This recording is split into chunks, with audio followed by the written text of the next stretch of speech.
अरे आँख दुख हाँ।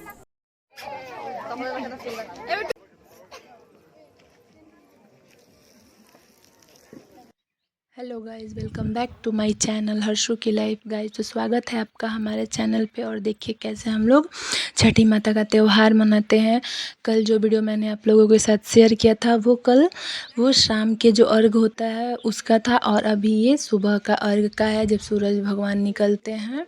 और यहाँ पे और महिलाओं को पहले हाथ में टीका वगैरह सिंदूर का लगाया जाता है और हल्दी का जो लेप होता है, उसके बाद से नाक से सिंदूर, हम बिहारियों में नाक से ही सिंदूर किया जाता है। तो यहाँ मेरी छोटी बहन मेरी मम्मी को सिंदूर वगैरह कर रही है और फिर अर्घ उर्घ देंगी मम्मी। एक्चुअली हमारा घाट आप लोगों को थोड़ा अच्छा नहीं लग रहा होगा, लेकिन पहले बहुत अच्छा था। और यहाँ पे अर्घ उर्घ देने के बाद मम्मी छठी माता के पास गई हैं। शाम को क्या होता है, एक्चुअली अर्घ दे के छठी माता के पास जाते हैं और सुबह के टाइम पे छठी माता के पास बैठ के पूजा वगैरह करके तब जब सूरज भगवान निकलते हैं तब उनका अर्घ दिया जाता है और पूरब के साइड। और शाम को जो अर्घ होता है वो पश्चिम दिशा में होता है, क्योंकि जब सूरज भगवान डूबते हैं तो वो पश्चिम की दिशा में होते हैं। सो यहाँ शाम को तो औरतें जो होती हैं वो खुद से ही अर्घ दे देती हैं मेरे गांव में। और सुबह के टाइम पे ये पंडित जी दिख रहे हैं, वो सबको अर्घ दिलवा रहे हैं। मेरी मम्मी को भी एक्चुअली यहाँ पे किसी ने दिया जला रखा था, सो मेरी मम्मी की जो साड़ी की आँचल है हल्का सा पकड़ लिया था, दिया की जो लौ थी उससे पकड़ लिया था। और यहाँ मम्मी अर्घ उर्घ देने के बाद फिसल ना जाए मम्मी, इसलिए बहन मेरी पकड़ी हुई है। अर्घ देने के बाद ये हम लोग छठ माता के पास गए, प्रणाम किए, क्योंकि हम लोग को जाने में थोड़ी लेट हो चुकी थी। सो मम्मी ने थोड़ी लेट ही अर्घ दिया। सारी औरतें उसमें से कुछ कुछ बाकी थी, कुछ दे रही थी। मेरी मम्मा भी थोड़ी लेट से ही अर्घ दिया मम्मा ने हमारे वजह से, क्योंकि बाबू बबनी को रेडी करके जाना होना। और मैंने जैसा कि पिछले वीडियो में आप लोगों से बताया था कि बाबू को थोड़ी पोटी की प्रॉब्लम हो गई है, सो हमें जाने में थोड़ी लेट हो गई। मम्मा तो पहले ही चली गई थी। और फिर यहाँ देखिए हमारी जो छठी माता हैं वो पहले तो दूसरे तरीके की थी। मैं यहाँ जो चैती छठ होता है वो बहुत शादी के बाद पहली बार यहाँ आई हुई हूँ। और मम्मी यहाँ फिर इस बार छठी जो माता है वो बैठा देंगी, क्योंकि उनसे बर्दाश्त नहीं हो रहा है।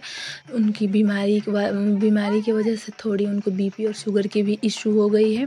तो मम्मा ने बोला कि जो भाड़ा हमारा था वो पूरा हो चुका है माता रानी की कृपा से, और सब सही सही रहे, सारे लोग सही सलामत रहें। तो मैं इसको बैठा देती हूँ, क्योंकि अब बर्दाश्त नहीं हो रहा है, बीमारी की वजह से शरीर थक सा रहा है।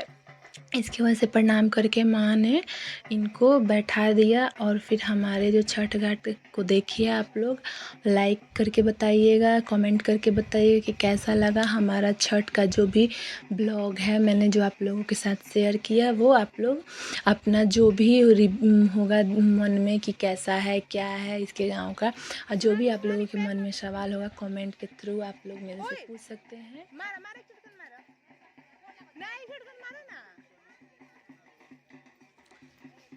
सो दोस्तों देखिए ये हमारी छठी माता है जो कि हमारे गांव से पूरब दिशा में है, और पश्चिम दिशा में हमारी गांव की काली माता है। अगर मैं काली माता के पास जा पाती हूँ तो वहाँ का भी ब्लॉग आप लोगों के साथ शेयर करूँगी। और बरहम बाबा, जैसे कि गांव में होते हैं बरहम बाबा, सती माता, ऐसे आप लोगों ने सुना ही होगा। तो हमारे गाँव की जो छठी माता, छठी मैया और बरहम बाबा जो है एक ही जगह पर स्थित है। सो हम लोग छठी माता को प्रणाम करके पूजा वगैरह करने के बाद बरहम बाबा का भी पूजा ज़रूर करते हैं, प्रणाम ज़रूर करते हैं।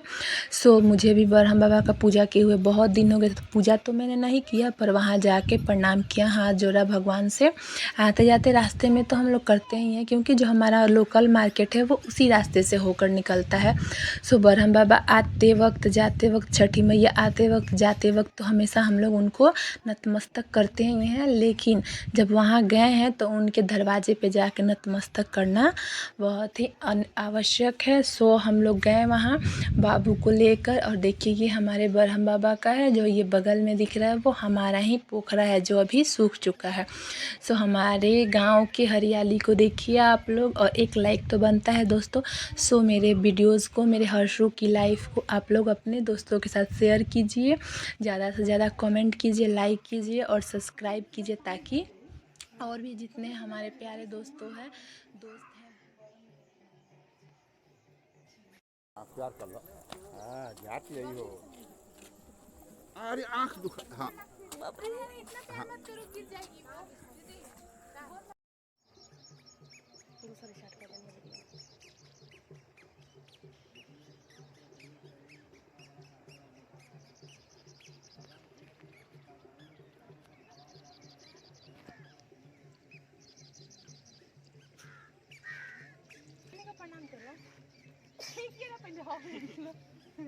बहन है, सारे लोग इस वीडियो को देख सके और हर्षू की शैतानियों को, प्यारी प्यारी शैतानियों को देखकर एंजॉय कर सके। Thank you guys. इस ब्लॉग को मैं यहीं पे समाप्त करती हूँ। मिलते हैं एक नए ब्लॉग के साथ, तब तक के लिए टाटा बाय बाय। अपना ख्याल रखिएगा दोस्तों।